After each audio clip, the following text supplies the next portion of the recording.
Hey everyone, Jamage here. We're getting a few people that wanted to talk to me about tutting. Uh, Basically, wanted to learn the basics of it, how to do it, what it is.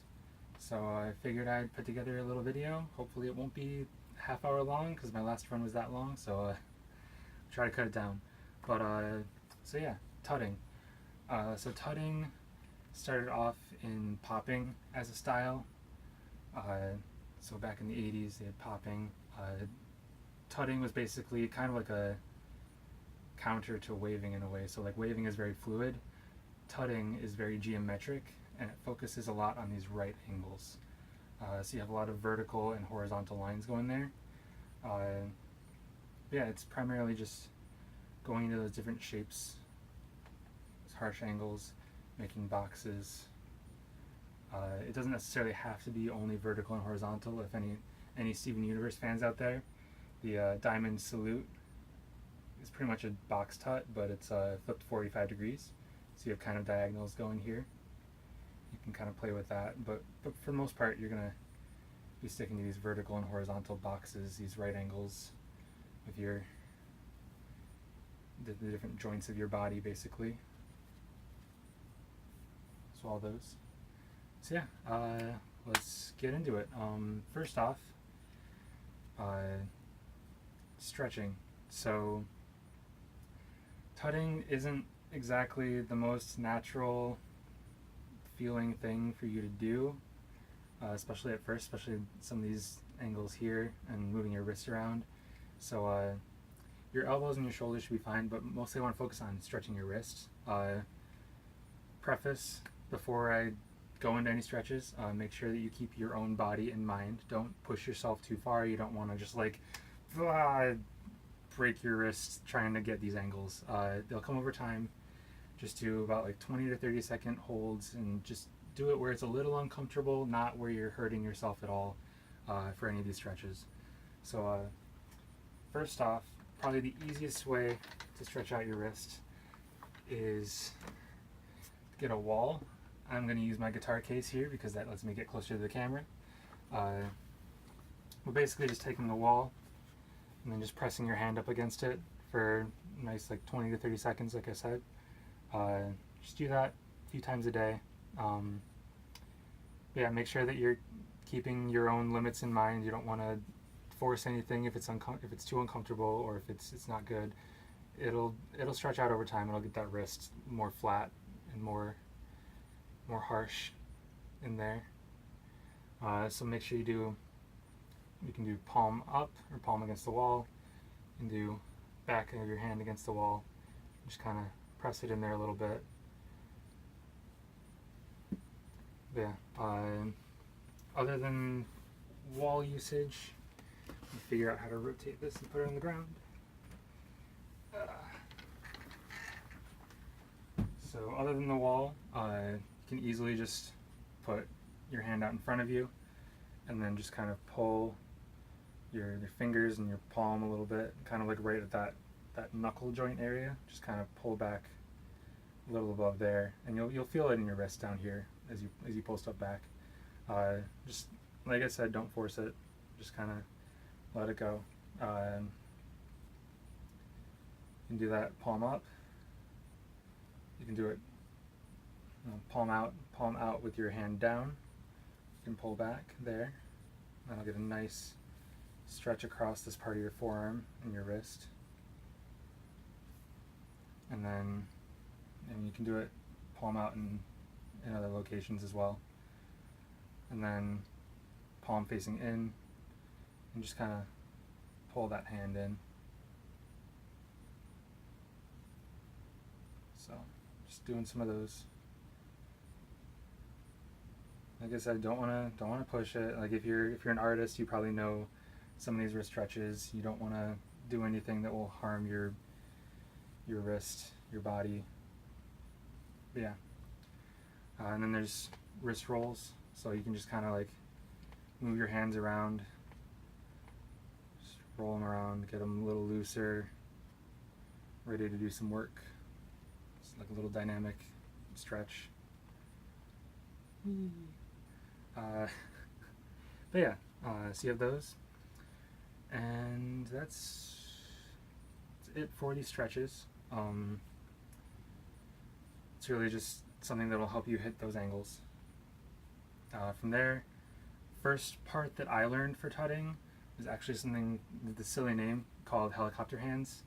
So helicopter hands is basically just using your wrist joint to focus on your right angles.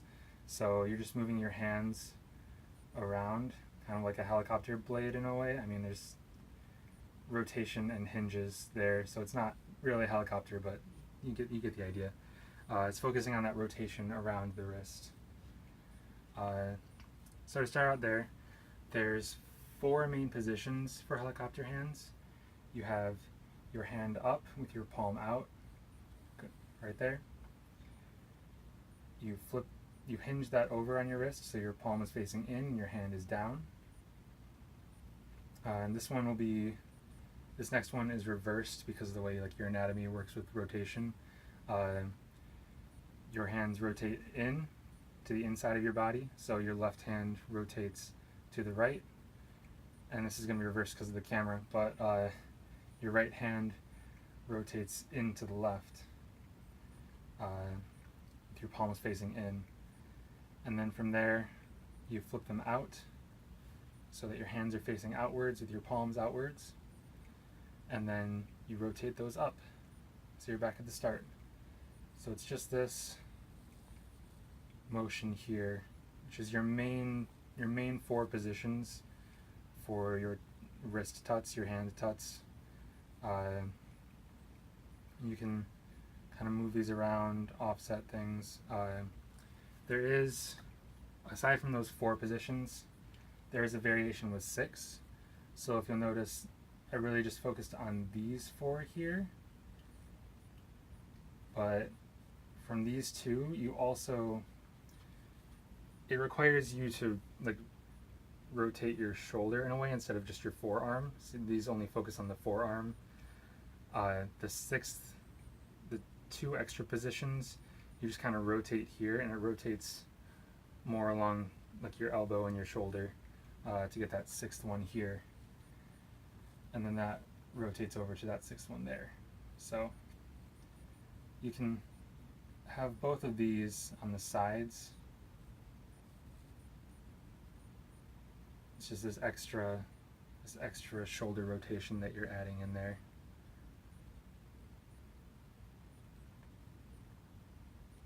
Yeah. And I'll do the left. So this is the main 4.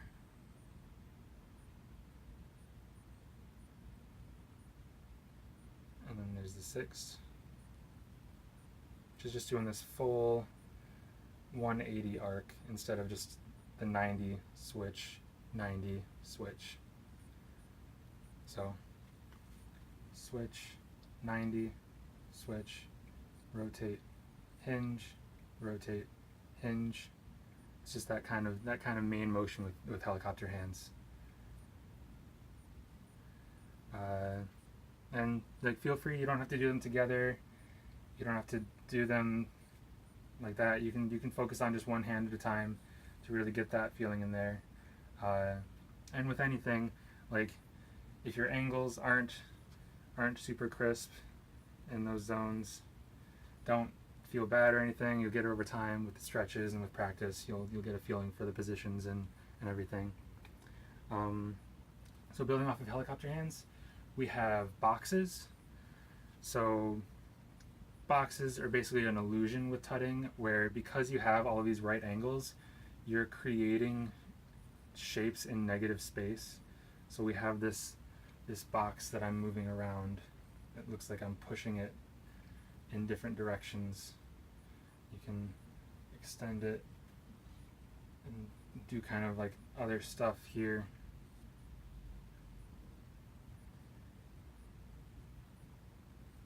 But yeah, so basic box progression. With most tutting combos, you're going to start off in prayer position, which is right here. And something I noticed recently about this is like while tutting is focusing really heavily on those right angles, you do have like this angle from your shoulder to your elbow that's a little off. but primarily people are going to focus in on this spot with your hand and your forearm. Uh, so it doesn't look bad unless you think too hard about those other spots. But most of your motion is going to be in these areas, so it's not bad. So you're going to start off in the prayer position and move up to make a box. You can do it just with one hand. You can go with both, but it's probably better to just focus on the one for now. So I'm just going to move this up here, and what you're trying to do is you're trying to create this vertical line from your forearm, from your elbow to your wrist, and then get this horizontal one kind of like level with your shoulder. My camera is a little lower than my body, so it might look a little funky, but that's essentially what it is. So yeah, you're just moving from here, getting that, basically pushing that wrist up into this position. And if you want to, you can just do this, which keeps your hand in the same position. So you can just rotate that out and then hinge your hand, like a helicopter hand hinge over there. And for the basic box progression, I'm going to start out, we're going to rotate this box down. So we're just going to rotate it down here. And all that is simple hinge at your elbow. So you're just rotating that forearm down to the bottom. So you're trying to create a straight line with your arm. Mine seems a little funky, but I don't know. So you're just rotating there. And then what you're doing on this left arm is you're rotating this mostly around the wrist. You're kind of like rotating your forearm here just to go down.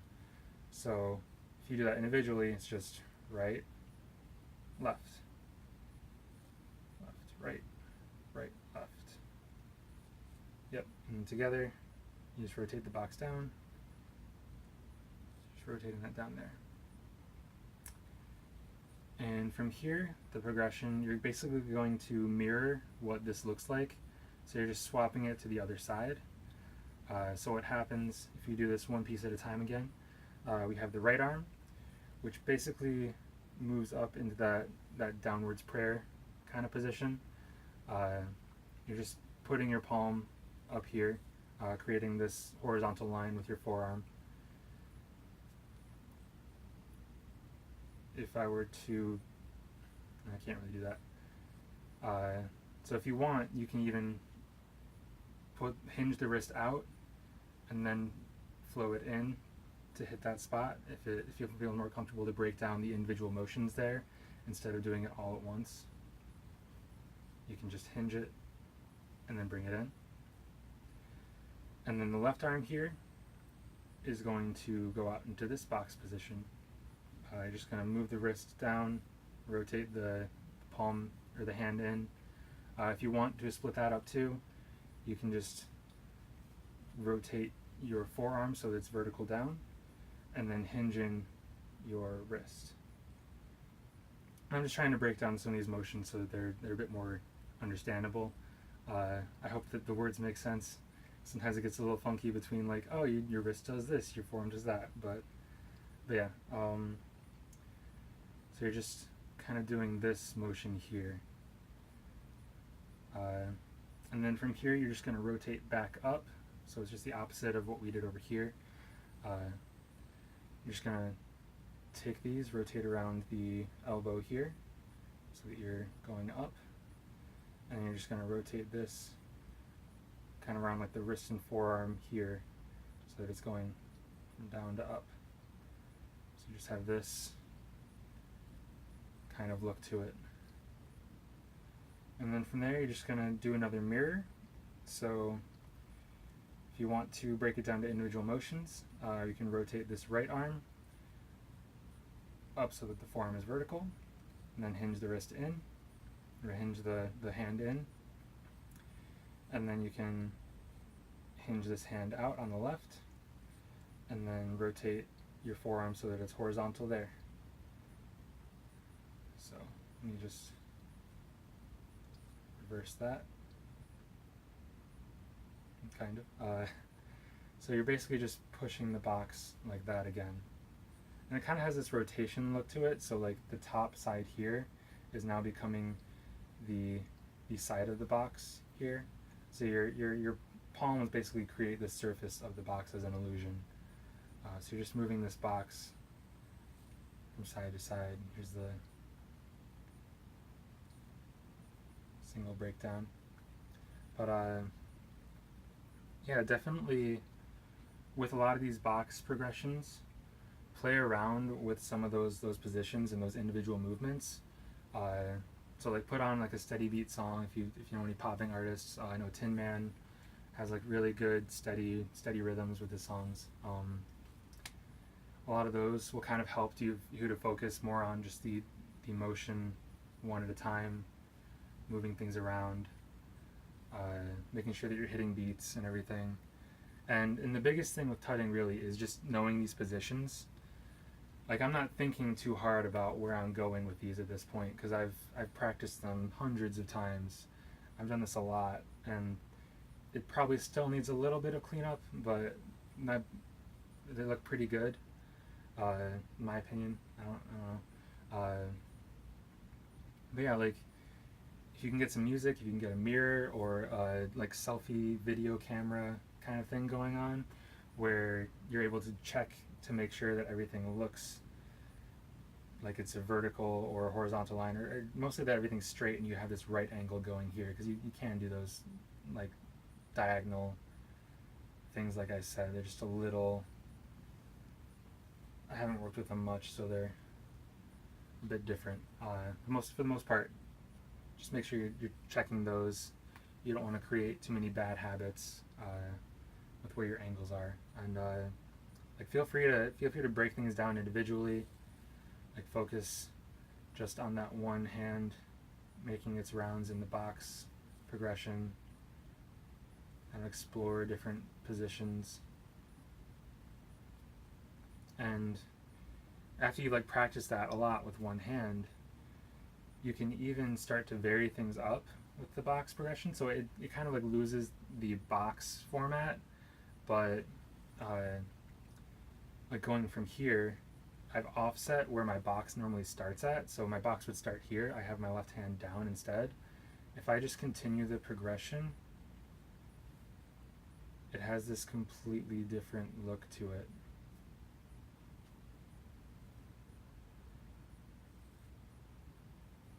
If I even start here, got this kind of motion.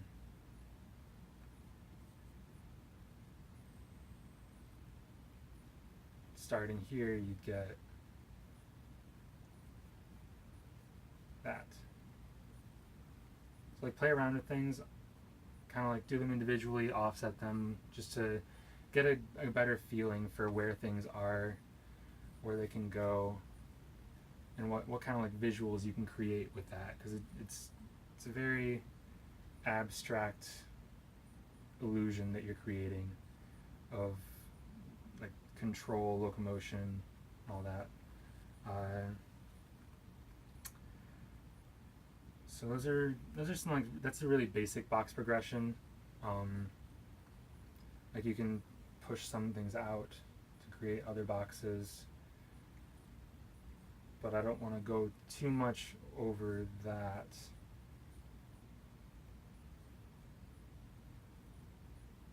Kind of like rotate them around and all that. Next up after boxes, something I think is extremely important to any tutting practice is the side progression. So your side progression is going to look like this. Back up. Bop, bop, bop, bop, bop, bop, bop, bop. Bop, bop, bop. Tsk, tsk, tsk, tsk, tsk, tsk, tsk, tsk. Yeah. So side progression, I think it's really important for tutting basically because it creates an entirely new shape for your body. When you're doing these box tuts, you're kind of stuck in this inside zone and you're not creating a new outline. You're actually losing your arms because your arms are just in here. So when you do a side progression, you're getting this full new shape that you're drawing outside of your body that people can see. And it's really cool. I mean, like some of the positions are a little weird. Like this is a little funky. I'll go over that. Kind of feels like a spaceship, but yeah. Don't know why I did that. Anyway, side progression. So, basic side progression. You're going to start with your hands down, vertical to your sides, and just pop the wrist out, and then you're going to bring your kind of hinge at your elbow, bringing your forearm up. It's probably better to not even bring that wrist out. Kind of make this horizontal line with your forearm. Your elbow's kind of getting into your ribs a little bit, not like super hard or anything. But if you'll notice, like this isn't going like straight out from the side of my body. It's actually kind of like at an angle from my ribs, like the bottom of my ribs. So it's kind of like going out at a 45-degree angle. But when you're looking straight on, it still has that straight line in space, straight line down, straight horizontal line, straight vertical line going out. So it still looks good. But yeah, so you have that. You're kind of just going up into this position. If you want, you don't have to move the wrist there. You can just like hand out and then just get your forearm up there, and then you can hinge the hand over to the other side. From there is probably the weirdest transition for the entire side progression. So you have this motion here, and even if I leave my hand down in this position, this is what it looks like. So what you're doing is you're kind of like rotating this elbow up so that it's horizontal with your shoulder. It feels really weird to get down at first. Take some time. But yeah, just kind of rotating this up. Kind of has this like back and up like rotation instead of just going popping straight up. So from there, normally you'll have this hand down, and then the hand will go horizontal to create that right angle contrast for an extra effect. You don't necessarily have to do that. You can keep it straight down if you want to, but go in there. So then the next step is probably the easiest one. You're basically just raising this horizontal line up to the level of your shoulder. So you're just creating this full straight line outwards. So just down and up. And from there, you're still keeping this horizontal plane with your hand, and now you're rotating your forearm up to a vertical position against that elbow. So it's just this motion, and then from there you can kind of like move the wrist around. I tend to do it here, and then put it over my head because it creates this box with my head. But you don't have to do that. You can just leave it sitting out and just rotate around your shoulder, getting your forearm there above your head. And then from there, all you do is you straighten your arm out up top.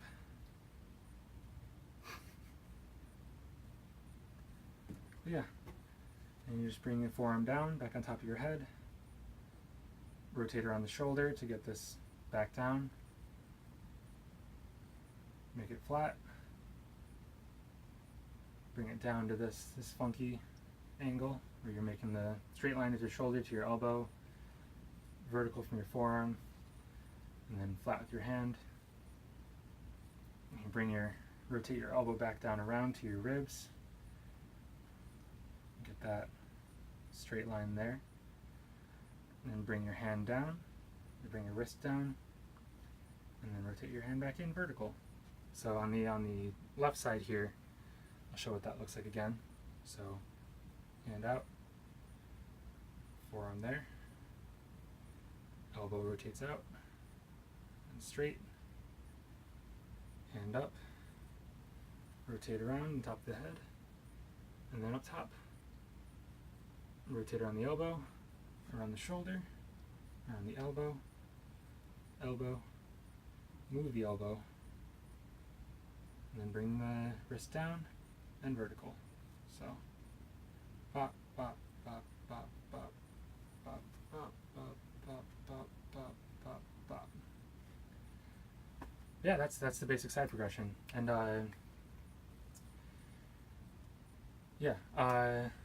so extra little bit, specifically for furries, fursuiters. Like everyone says, when you're creating content, know your audience. My audience, they be furries, so gotta give it to them. Part of the reason why side progression is super important to furries is your suit itself, the markings, the colors, they may be working against you if you stay in this space in here. So there's some people that tend to still do little motions in here and they might get lost. So I have some opera gloves right here, just for an example. I think that's the wrong hand. So I'm wearing this black shirt for a reason. And there's little white marks on it, but it should still show through.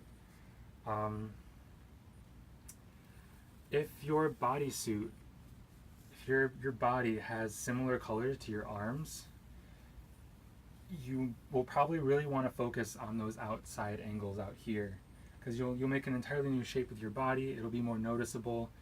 If you're staying in here, it becomes a little less visible, and like the worst thing when you're performing, when you're dancing, you don't want to make movement that people don't see, that people can't understand. You really want to make sure that like it makes sense to people and they can see the rhythms that you're hitting, the shapes that you're hitting, the poses. Like you don't want to do movement that ends up being meaningless for people. It's not as enjoyable, and you really, like, on one hand it could be cool to have people like really focusing in, like what are they doing there, but at the same time you don't want them to go like what are I can't, what's, I'm confused, I don't see that, what's this whole thing. Like you miss a lot of that visual, and you don't want people to miss that. You really want them to like see and enjoy what's happening. And another thing, for fursuiters specifically, this might be more prevalent for like canines or dragons or something, but use your anatomy. So if you have this like snout or snoot, booper, whatever, feel free to, like, you can use that for tuts even. Like you can trace the shape a little bit. You can move around it and use it to your advantage. I don't know. Just kind of play around with that space. Like feel free to play around with where your tuts are located, where you're making shapes, what you're doing. Really get a feel for those positions, those angles, and keep working at them, because it takes a while to get that muscle memory down, and my angles are still a little bad in some places, so I've still got some work myself. But yeah, keep at it. Keep like trying new things and finding new positions, you know, just seeing what you can do with those shapes, with those ideas. Yeah, I think that is going to cover it for basics. That was still a half hour. I'm so sorry. I hope it was worth your time. But yeah, feel free to let me know if you have any questions in the comment section. Feel free to hit me up on Twitter at JamAgeArts. I'll probably put that in the description or something. But yeah, hope you have a great day. Hope you enjoy the video, and good luck in your practice. Woo.